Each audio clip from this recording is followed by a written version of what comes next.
Do you know what I love most about self-publishing? Look, I know it's not for everyone. Nothing is. But if you've considered self-publishing for even a minute, listen up. The opportunities for self-published authors are only increasing. In fact, according to Publishers Weekly, a survey commissioned by the Alliance of Independent Authors found that income from self-published authors increased substantially in 2022 compared to 2021, and that independent authors earn, on average, more than their traditionally published counterparts. But people think the self-publishing process is a lot harder than it is, and they're understandably afraid of doing it, air quote, wrong. So I've created a new free resource for anyone contemplating this approach but unsure where to start. It's called the Self-Publishing Starter Pack, and you can get instant access to it through the link in the show notes or by visiting publishaprofitablebook.com/self-publishing 101. Writing a book isn't a linear process, but publishing one is. In this free training, you'll discover the exact steps to focus on and the mistakes to avoid so you can self-publish an incredible book that's indistinguishable in quality from a New York Times bestseller without overthinking, unnecessary guessing, or spending money in areas that won't make a difference. Again, visit publishaprofitablebook.com/self-publishing 101 to get instant access. Welcome to the Write the Damn Book Already podcast. My name is Elizabeth Lyons. I'm a 6-time author and book editor, and I help people write and publish powerful, thought-provoking, wildly entertaining books without any more overthinking, second-guessing, or overwhelm than absolutely necessary. Because let's face it, some overthinking, second-guessing, and overwhelm is going to come with the territory if you're anything like me. I believe that story and shared perspective are two of the most potent ways we connect with one another, and that your story, perspective, and insights are destined to become someone else's favorite resource or pastime. For more book writing and publishing tips and solutions, and plenty of free and low-cost resources, visit publishaprofitablebook.com. And for recommendations of fabulous books you've possibly never heard of, book writing inspiration, and the occasional meme so relatable you'll wonder if it was created with you in mind, follow me on Instagram at Elizabeth Lyons Author. Hello and welcome to episode 68 of Write the Damn Book Already. As I've mentioned before, I'm starting to do some Q&A, and I got a great series of Qs this past week from Lauren Best, who is the author of Just Leaves, which is a book of poetry. It's available on Amazon, so I'm going to go ahead and link it in the show notes. If you haven't heard about it or really enjoy books of poetry, I invite you to check it out. Lauren's question has to do with creating a companion journal or workbook. She was wondering if I had any thoughts on doing this, and I most definitely do.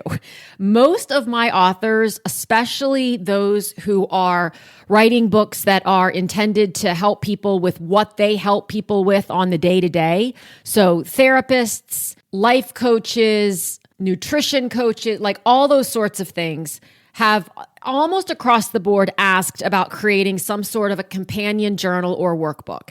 And a lot of the authors with whom I've worked who have written spiritual books or books that have like a spiritual guidance theme have asked the same thing. How do I do this? One of my authors, Bethany Clemenson, who wrote the book Ditching the Dream last year, actually released a companion journal / workbook. It's available on Amazon, so you can check it out. I'll put the link in the show notes just to see what it looks like, how she went about it. And I encourage you actually to order the book and the workbook because the book is absolutely fantastic for anyone who is kind of at that point in their life where they're starting to realize that maybe they have adopted the dream that other people had for them or that they thought that they should have for themselves. And now they're wanting to do things their way and live the rest of their life on their terms. But here are my thoughts on companion journals and workbooks. Number one, they're great. You know, I love a great journal. They're not as easy to put together, however, as a paperback or an ebook. And there are a lot of different reasons for that. For one thing, a lot of people, when they want a journal specifically or a workbook, they're looking for a very specific format. They want something like they find at their local bookshop where it's hardbound and it's got a little marker, a ribbon that can go through it and mark your spot, or there are foil edged pages or decal-edged pages, fancy stuff.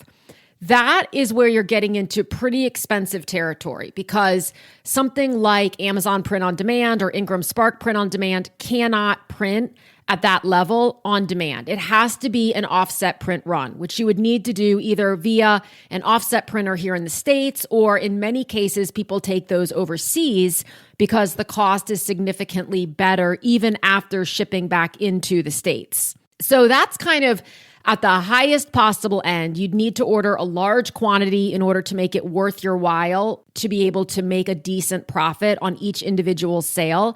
And then, of course, you've got the distribution issue.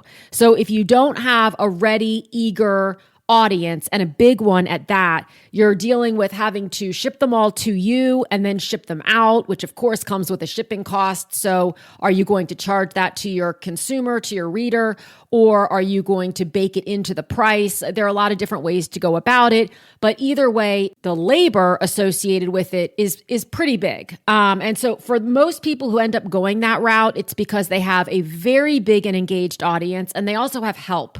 They have an assistant or two who can help package and ship and address and all those things.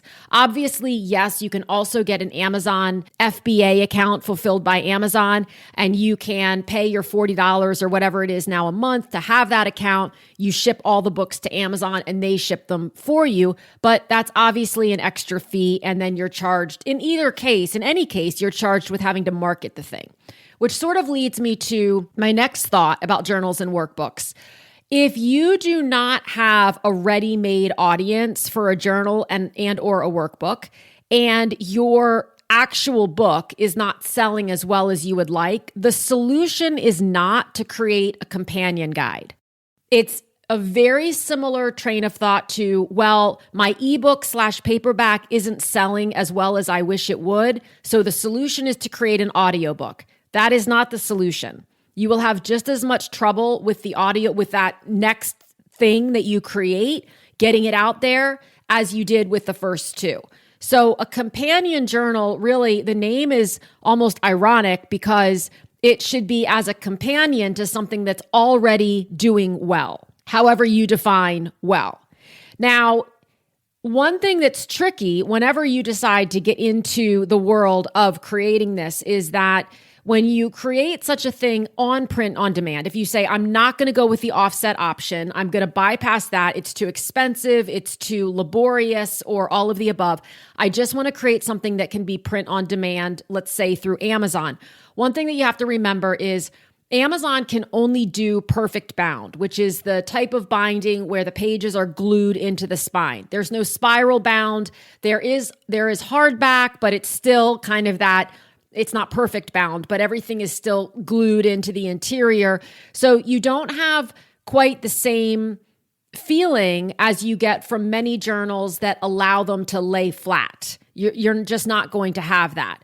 One solution that people employ, and I think Bethany may have done this, is they make their journal or their companion workbook a little bit bigger. So it's more of a 9x12 or an 8x11 size than, say, a 5x8 or a 6x9. And that allows the reader to kind of flatten it out a little bit in the spine and make it a little easier to work with and in.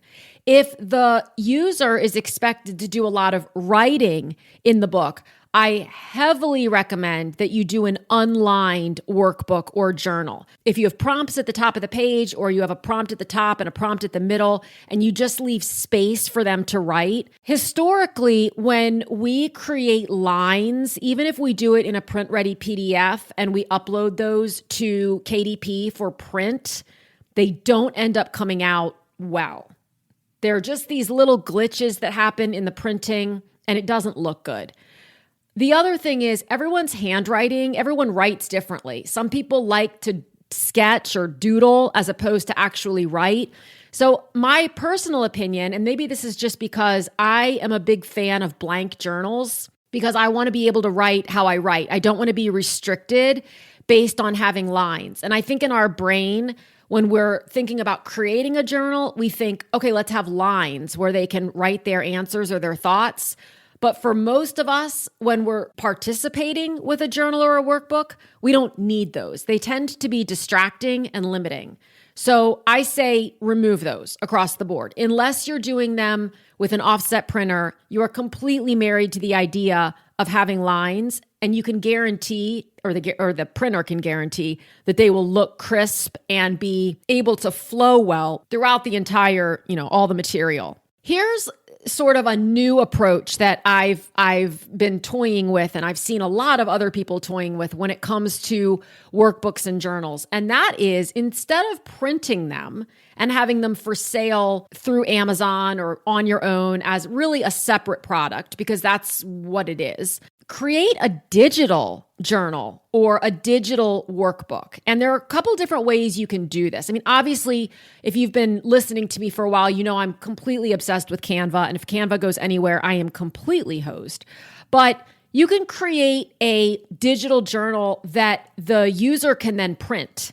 So you can create print-ready PDFs in Canva. You would sell the template or sell the PDF, and then they would print it either from their home printer, or they can send it off to Staples or some other outsourced printer who can print it and bind it. They can spiral bind it. I'm sure they can do other things with it. And that allows a degree of customization, not only on the part of the user, because they can have it bound however they prefer, but it also allows for a higher profit margin for you. Even if you create a workbook or a journal and you sell it through Amazon, you're still going to have on average your $3, $4, maybe $5, maybe $6 profit margin, maybe. But you could sell a printable journal or workbook for say $7 or $8. There's no middleman. There's no actual physical product that has to touch anything.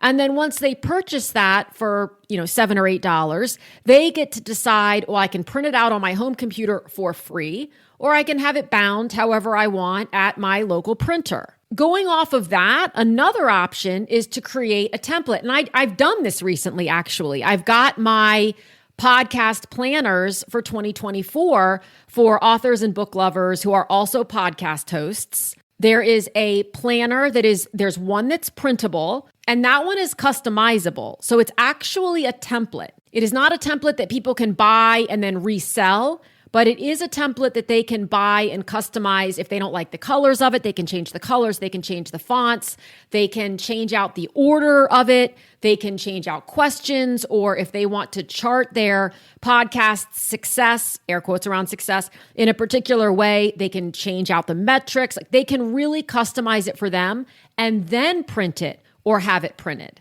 So that's one option. The other option is for my 2024 planner for podcast hosts. It's a PDF that I sell. Everything's available over on my Etsy shop, which I will link in the comments. And I'll tell you why I love Etsy for this in a second, actually, because people have very different feelings about Etsy, and a lot of people still think of it as a place for just handmade goods, and it's really expanded. But that is, I sell it as a PDF, so it's not changeable unless someone has Adobe and can actually get in there and manipulate the PDF. Then they could change it if they wanted to customize it. But essentially, they're buying the full, it's a PDF that you download as a PDF, but then you upload it to your digital planner. So GoodNotes or Notability are examples of very well-known and heavily used digital planner apps that people have on their iPads or other tablets. Once you upload it to that, you have the ability to write in it with a pen. Like, I have a, whatever you call it, the pen that goes with my iPad. So I can easily write in my calendar what's going on, what I'm doing, who I'm interviewing, what the book is, where the links are, all those sorts of things. And then if you wanted to, you can print from there as well, if you're printing out your weekly schedule or, whatever you want to do. So I'm starting to, let me be clear, I love a great physical journal. They're all over my house. I mean, I have a journal for business ideas. I have a journal for breakdowns. I have a journal for planning. Like I have all the journals and I love it. Sometimes though, when we're thinking about, so if you're really married to that idea, there are ways to go about it. Some of them are just A, much more expensive up front, and B, much more labor intensive through the course of it.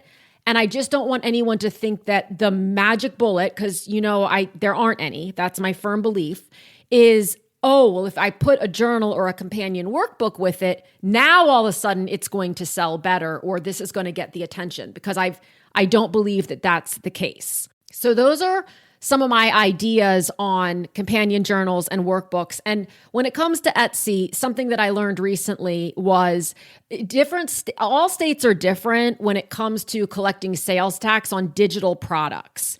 But I live in Arizona, and in Arizona, we're required to collect sales tax on digital products. So if I were to sell these from my website, I use Kajabi for my website. So it's not Shopify, it's not Etsy. I would have to collect sales tax on those sales and then remit that sales tax to the state. And that just is like, just saying that out loud makes me want to go have to take a nap.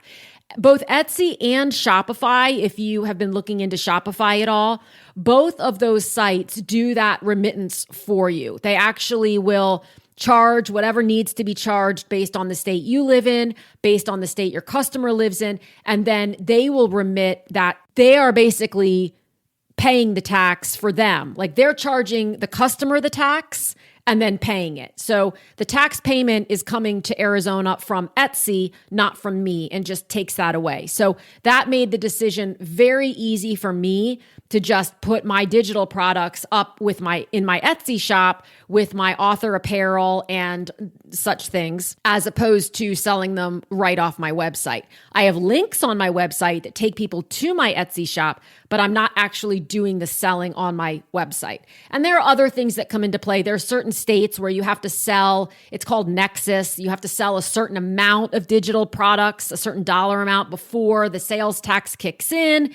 It is extremely complicated and I didn't want to get into it. So I thought I'll let Etsy take care of that. I know a lot of people who let Shopify take care of that. Either way, it's fine. But I'm curious to see, I didn't realize, because I'm really not a buy it and print it out person. I know a lot of people when I've been in masterminds or coaching programs in the past and we get a big PDF of worksheets. I tend to just print out the ones that I want to work on and work on them, or I do them in Adobe and I fill them in if that is an option on my laptop.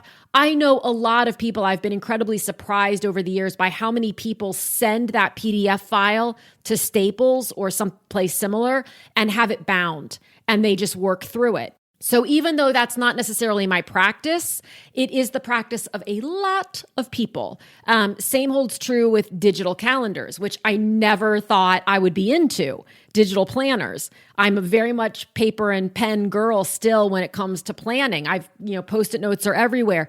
But when I downloaded this GoodNotes app, I kind of became an addict with these digital planners because they sync up on all my devices and I can just easily see what I'm doing and brainstorming and all of that. So it just depends on, I guess, personality, both yours and your end readers or end users, and what makes sense for everybody. So those are my thoughts on companion journals, companion workbooks. If you have a question about that I didn't answer, just email me, elizabeth@elizabethlyons.com, and ask. Or DM me on Instagram. This is where I'm getting all these questions. So another question was, what are some writer-based podcasts that I, Elizabeth, love listening to? What a great question. Here are my answers. There are 4. I don't subscribe to quadrillions of them because I just don't. But there are 4 that I really, really love. The number one of these, because I've been listening to it for years and years and years, is The Shit No One Tells You About Writing with Cece Lyra, Carly Waters, and Bianca Murray. They have a lot of variety on there.